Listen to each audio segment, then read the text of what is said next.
और बच्चे हमारी रेड लाइन हैं, उनकी हिफाजत, उनका मुस्तकबिल। मौसूफा को पता तक भी नहीं है कि वहां पर क्या हुआ, कोई बयान अभी तक भी जारी नहीं हुआ। लाइव कवरेज होती रही, लेकिन इस मकाम पे आके जब बात आई जनूबी पंजाब की, जिला कोटद्दू की, 15 लाशें उठाई गई हैं, किसी को पता ही नहीं है। वोट को इज्जत दो। अगर वाकई हकीकी मानों में इनको फिक्र होती कि वोट की कोई इज्जत होती है, वोट की तकरीम होती है, ये एहतसाब का अमली एक नमूना है बेसिकली, तो ये वहां पर पहुंचते जनूबी पंजाब में। अस्सलाम वालेकुम नाज़रीन, मैं फहद हमदानी हूं और आज के नेशनल सेगमेंट में आप सबको एक मरतबा फिर खुशामदीद कहते हैं। आज भी हम जनूबी पंजाब की बात करेंगे। जनूबी पंजाब ज़िला कोटद्दू जो हमारा आबाई ज़िला है, हमारा आबाई डिस्ट्रिक्ट है, वहां पे पिछले 7 से 8 दिन मौत का राज रहा। शादी पे जाते हुए 25 लोग मुजफ्फरगढ़ कैनाल में गिर गए और हमारे सियासतदानों तक जूं तक भी नहीं रेंगी उन पे। हमारी मोहतरमा मरियम नवाज साहिबा वज़ीर आला, वो जो कहती हैं ख़वातीन मेरी रेड लाइन है और बच्चे हमारी रेड लाइन हैं, उनकी हिफाजत, उनका मुस्तकबिल। मौसूफा को पता तक भी नहीं है कि वहाँ पर क्या हुआ, कोई बयान अभी तक भी जारी नहीं हुआ। हमारी वज़ीर इत्तलात पंजाब अज़मा बुखारी साहिबा, जो कि लाहौर में दाता दरबार के सामने एक बच्चा सीवरेज लाइन में गिर गया था मां समेत, सारी रात लाहौर में डीएजी ऑपरेशन समेत इदारे, वासा है, सियासतदान है, सारे के सारे एक पांव पे खड़े रहे जब तक वो मां और बच्चे की मैयतें रिकवर नहीं हो गई। नेशनल मीडिया सारी रात घुंघरू बांध के पांव में नाचता रहा, लाइव कवरेज होती रही, लेकिन इस मकाम पे आके जब बात आई जनूबी पंजाब की, जिला कोटद्दू की, 15 लाशें उठाई गई हैं, किसी को पता ही नहीं है। 3 दिन बाद मीडिया को होश आता है, सियासतदानों को होश भी नहीं आया अभी तक। अज़मा बुखारी साहिबा, वो जो मतलब हम तो कोई हमसे कोई गलत लफ्ज़ हमसे अदा ना हो जाए, वो खातून है एक, हम ख़वातीन के मुताल्लिक़ कोई बात नहीं करना चाहते। हाँ, ये एक सियासी मामला है तो हम इस पे बात करेंगे, हम सवाल करेंगे। और हमारा जनूबी पंजाब के ख़ुसूसन कोटद्दू के लोगों के साथ वादा है, एक न्यूज़ एंकर होने के नाते, एक एंकर पर्सन होने के नाते, एक टीवी का बंदा होने के नाते आपकी नुमाइंदगी की जाएगी, आपके बारे में सवाल किया जाएगा। इनसे मोहतरमा मरियम नवाज साहिबा से सवाल किया जाएगा और अज़मा बुखारी साहिबा से सवाल किया जाएगा कि क्यों आप लोगों को पता नहीं चला, क्यों आप लोगों ने बेहिस्सी का मुजाहरा किया। ये हमारा जनूबी पंजाब के लोगों के साथ वादा है। जब हम सवाल करेंगे और इसका जो जवाब होगा वो भी आपके सामने रखा जाएगा। आज हो, कल हो, परसों हो, देर हो या बदेर हो, ये सवाल उनसे किया जाएगा। हमारा आप सबके साथ वादा है। अब आते हैं जनाबे वाला, इनसे पूछने वाला कोई नहीं है। सबसे बड़ा सवाल ये है, सबसे पहली जो सीढ़ी है एहतसाब की, अकाउंटेबिलिटी की, पूछगछ की, वो है वोट, वोट की तकरीम। वो मोहतरम नवाज शरीफ साहब वो जो नारा लगाते थे, वोट को इज्जत दो, क्या वोट को इज्जत दी है? 2024 में पंजाब की गवर्नमेंट और विफाक की जो गवर्नमेंट बनाई गई है, क्या हकीकी मानों में वोट को इज्जत दी गई है? तो ये हुकूमतें बनाई गई हैं। पाकिस्तान मुस्लिम लीग नून के जो वोटर्स हैं, हम उनसे ये सवाल करना चाहते हैं। हम किसी के वोटर नहीं हैं, ना पीटीआई के वोटर हैं, ना नून लीग के वोटर हैं। हम सिर्फ हक सच की बात करेंगे। जब नवाज शरीफ साहब को कैदी बनाया गया था, हम उनके हक में भी बात करते थे। पंजाब में मोहतरमा मरियम नवाज साहिबा की जानिब से जो अच्छे प्रोजेक्ट्स लॉन्च किए गए, हम उनकी भी तारीफ करते हैं। आज इमरान खान साहब पाबंद सलासल हैं, उनको सियासी कैदी बनाया हुआ है। नवाज शरीफ साहब के बारे में जब हम बात करते थे, आज उनकी भी बात करते हैं, उनके हकूक़ की भी बात करते हैं, वोट के तकरीम की बात करते हैं। उसके अलावा यहाँ पर रूल ऑफ लॉ की हम बात करते हैं। इसी वजह से हम एहतसाब की बात कर रहे हैं। वोट को इज्जत दो। अगर वाकई हकीकी मानों में इनको फिक्र होती कि वोट की कोई इज्जत होती है, वोट की तकरीम होती है, ये एहतसाब का अमली एक नमूना है बेसिकली, तो ये वहाँ पर पहुँचते जनूबी पंजाब में, कम से कम खुद ना पहुँचते तो अपने नुमाइंदों को वहाँ पर पहुँचाते, कोई उनके कोई दादरसी करते, कोई ताज़ियत वहाँ जाकर करते, कोई पैकेज मंजूर करते उन लोगों के लिए।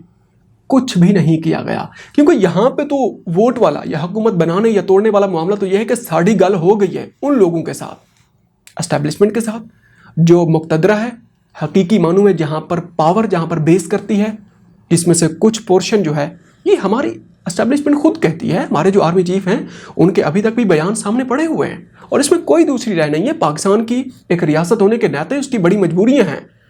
अगर वो इस मामलात को इस तरीके से चला रही है, हम फिर भी इस रियासत की बका, इस रियासत के वकार और इस रियासत के मुस्तकबिल का दम भरते हैं। हम उस बहस में भी नहीं जाना चाहते, लेकिन हमारी जो गवर्नमेंट्स हैं उनसे तो हम सवाल कर सकते हैं ना। हकीकी मानों में अगर वाकई इनको पता होता कि वोट का, वहाँ पर जब वोट लेने जाएंगे, उन इलाकों में जब वोट लेने जाएंगे तो किस मुंह से जाएंगे कोटादू में, अगर इनको ये ख्याल भी आता ना कोई वहाँ पर पहुँच जाता। अब आते हैं जनाबे वाला ताज़ा तरीन का सूरत हाल है। देखें, पहला हमने जो विलाग किया था उसमें हमने ये कहा था कि सिस्टम कोलैप्स हो चुका है। कोटादू में एक न्यूली बॉर्न डिस्ट्रिक्ट है, वहाँ पर इंफ्रास्ट्रक्चरल कॉन्स्टेंट्स हैं, वहाँ पर सहूलियात का फुकदान है। अब डीसी और डीपीओ बेचारे क्या करते वहाँ जाके, रेस्क्यू 1122, मतलब वहाँ पे तो एक नॉर्मल जो ऑपरेशन सर अंजाम दिया जाता है वो ही था। आपने एक डिस्ट्रिक्ट बनाया है तो हंगामी बुनियादों पे उसको कम से कम अपने पाँव पे तो खड़ा करते, पाँव पे खड़ा करने की कोशिश तो करते। इजाफी फंडिंग होती है, इंस्टीट्यूशनल बिल्डिंग होती है, इंस्टीट्यूशनल कैपेसिटी बिल्डिंग होती है, कुछ भी नहीं किया गया। वही नॉर्मल वो जो रेस्क्यू 1122 का इदारे हैं, मकामी लोग जनाब खुद दरिया में कूदे, उसमें वो वाकई वो दरिया की मानद वो नहर है। दो लोग अगर एक दूसरे के ऊपर खड़े हो जाएं तो ऊपर वाला जो बंदा होता है उसका सर भी नज़र नहीं आता। हमने खुद उस नहर को पार किया हुआ है। बड़ी कोशिश हमने की है कि हमारा पाँव नीचे लग जाए, पाँव नीचे नहीं लगा हमारा। इस चीज़ से आप अंदाज़ा लगाएं, वहाँ जब बच्चे डूबे होंगे, ख़वातीन डूबी होंगी, उनका क्या हाल हुआ होगा। ख़ानदान उजड़ गए, बस्तियां उजड़ गई, बच्चे, ख़वातीन, बूढ़े, मर्द, सारे के सारे 15 लाशें जहां पर आई होंगी, वहां पर क्या मंजर होगा। इसी से आप अंदाज़ा लगाएं। इसी वजह से सिस्टम की अगर बात करें, सिस्टम तो कोलैप्स हो चुका है, इसमें तो कोई दूसरी राय नहीं है।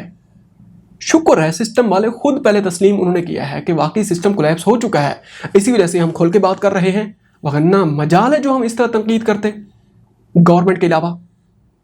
तो अब आते हैं जनाबे वाला जो ताज़ा तरीन सूरत हाल है उस पर बात करें तो ताज़ा तरीन सूरत हाल ये है कि 15 की 15 डेड बॉडीज रिकवर की जा चुकी हैं। कल की जो ताज़ा तरीन डेवलपमेंट है, कल हमने जो व्लॉग रिकॉर्ड किया था उसके बाद खबर ये आई थी कि 3 जो बच्चे हैं, 3 बच्चे, उनकी डेड बॉडीज भी रिकवर हो चुकी हैं। पाकिस्तान नेवी के दस्ते भी वहाँ पर पहुँचे। कैप्टन सैयद शाहिद रज़ा हमदानी की निगरानी में एक वहाँ से बाकायदा तौर पर टीम्स रवाना की गई हैं। लाहौर से इक्विपमेंट्स मंगवाए गए, स्कूबा इक्विपमेंट्स होते हैं, सोनार होता है और रेडार है और ज़ेर ज़मीन जो कैमराज होते हैं, डाइवर्स हैं, उसके अलावा बोट्स थी उनके पास, बड़ी हाई स्पीड बोट्स थी, और बड़ा उनका जो ऑपरेशन था वो बड़ा तेज़ ऑपरेशन था, बड़ा मुख्तसर सा ऑपरेशन था। डिस्ट्रिक्ट कोऑर्डिनेशन के साथ उन्होंने कोऑर्डिनेट किया हुआ था, पुलिस के साथ और वहाँ के जो असिस्टेंट कमिश्नर हैं उनके साथ कोऑर्डिनेट किया हुआ था। बज़ाते खुद मौसूफ वहाँ पर पहुँचे, वो जो ऑपरेशन की कमांड जो कर रहे थे कैप्टन सैयद शाहिद रज़ा, हमारी उनसे बात भी हुई है और मकामी लोगों के साथ भी उनने पाकिस्तान नेवी की वसातत से उनसे ताज़ियत की है। उनकी फुटेजेस भी सामने आई हुई हैं, वो हम एडिटर साहब से कह देंगे कि वो उनकी फुटेजेस भी अटैच कर देंगे। तो इस वजह से अब अंदाज़ा लगाएं कि एक जानिब इतना बेहिस्सी का मुजाहरा किया गया है। हमारी जो डिस्ट्रिक्ट इंतज़ामिया नहीं, जो प्रोविंशियल जो सूबाई इंतज़ामिया है, डिस्ट्रिक्ट इंतज़ामिया तो बेबस थी, उस बेचारी के पास तो वसाइल भी नहीं थे, बड़े महदूद वसाइल थे। हाँ, जितना उनके पास वसाइल थे उतना वो लड़ती रही। और मकामी ज़राए ये भी कहते हैं कि डे 1 से डिस्ट्रिक्ट इंतज़ामिया बाकायदा तौर पर वहाँ पर मौजूद थी, डीसी भी मौजूद थे, डीपीओ मौजूद थे, उसके अलावा रेस्क्यू 1122 तो आखिरी दिन तक भी वहाँ पर मौजूद थी। उन्होंने भी पूरा जोर लगाया है जितना हो सकता था अपनी कैपेसिटी में कि ये ऑपरेशन सर अंजाम दिया जाए, जितने जिंदा लोग बच सकते हैं उनको बचाया जाए और जो डेड बॉडीज़ हैं उनको रिकवर किया जाए। अच्छा, अब यह है कि ऑपरेशन क्लोज हो चुका है, 15 डेड बॉडीज़ भी रिकवर हो चुकी हैं। और अब ताज़ा तरीन एक और ख़बर भी सामने आई है। महकमा अनहार जो कैनाल डिपार्टमेंट बनता है, या इरिगेशन डिपार्टमेंट सॉरी, उनकी कुछ लूप होल्स भी उनकी जानिब से भी सामने आए हैं। ताज़ा तरीन जो डेवलपमेंट्स हैं, जो मकामी ज़राए हैं, हमने जो उनसे बात की है, उन्होंने कहा कि उसके कोई पुश्ते लगाए जाते हैं, उसकी बाकायदा तौर पर इतनी अगर मकामी आबादी है तो नहर के किनारे पे कोई पाइप, कोई पुश्ते लगाए जाते हैं, मेटेलिक कोई बाड़ लगाई जाती है कि मकामी आबादी उस साइड पे ना जा सके, या फिर वो जो अगर वहाँ पे रोड है तो उसके वहाँ पर रोड के किनारे पे कोई बैरियर रखे जाते हैं अगर इमरजेंसी में कोई टायर बस्टिंग हो जाती है, कोई स्लाइडिंग हो जाती है, तो वो कम से कम कोई ना कोई सहारा मिले। हालांकि रोड और नहर के दरमियान में खासा एक फासला होता है, एक बफर जोन होता है। उस बफर जोन होने के बावजूद भी ये अफसोसनाक, एक अंदोहनाक वाक़या पेश आया। अब महकमे जो इरिगेशन है उसकी जानिब से भी बड़ी एक गफलत सामने आई है। और उसके अलावा वहाँ पर जो मल्टी नेशनल लेवल के प्रोजेक्ट हैं, खसूसन शुगर मिल्स हैं, एक इरिगेशन बेल्ट है, वहाँ पे गन्ने की काश्त होती है और वहाँ पे अरबों डॉलर का, अरबों रुपए का वहाँ पर मुनाफा कमाया जाता है हर साल। ये जो चीनी माफिया है वहाँ पर वो भी राज करता है। शेखू शुगर मिल है, फातिमा शुगर मिल है, वहाँ पर फीड मिल्स हैं और बाकी वहाँ पर मल्टी नेशनल लेवल के वहाँ पर प्रोजेक्ट्स हैं। हालांकि और भी हैं, नए नए प्रोजेक्ट्स हैं, एग्रो एजेंसीज़ हैं, आइस फैक्ट्रीज़ हैं, बाकी और इसी तरीके से हार्डवेयर बेस्ड वहाँ पर और भी वहाँ पर इदारे हैं। खसूसन सिनावा में उन्होंने इंटरफेयर किया है, उन्होंने पैकेजेस वहाँ पर मंजूर किए हैं। फातिमा आइस फैक्ट्री है वहाँ पे, उनके जो मालकान हैं वो बाकायदा तौर पर वहाँ पर पहुँचे हैं, उनकी दादरसी की है, उनके लिए पैकेजेस मंजूर किए हैं उन्होंने। इससे आप अंदाजा लगाएं, ये जो मल्टी नेशनल लेवल के ये जो शुगर मिल, ये जो माफिया वहां पर बैठा हुआ है, इनकी जूं तक भी नहीं रहेंगी। वो हमें बाद में ये खबर मिली है कि आखिरी जब 1-2 दिन थे, ये देगे पकवा के भिजवा रहे थे, भाई इनके मुंह पे मारते वो सारा कुछ। इनसे पूछते कितना इनके पास हैवी मशीनरी हो सकती है, क्या इक्विपमेंट्स इनके पास हो सकते हैं। इससे से अंदाजा लगाएं, किसी ने भी, इतने बड़े इदारे के लोगों ने इंटरफेयर तक भी नहीं किया।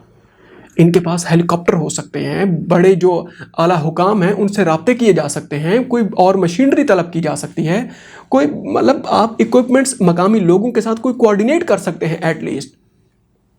तो इनकी जानिब से भी बड़ी एक इंतहाई एक बेशर्मी की हद तक की गफलत सामने आई है। खैर, इसके ऊपर मजीद जो डेवलपमेंट्स आएंगी आपके सामने रखेंगे। हमने पूरी कोशिश की है कि अपना आबाई डिस्ट्रिक्ट होने के नाते, आबाई डिस्ट्रिक्ट ना भी हो, एक ह्यूमैनिटेरियन काज है, एक बहुत बड़ा एक कौमी सानिया है।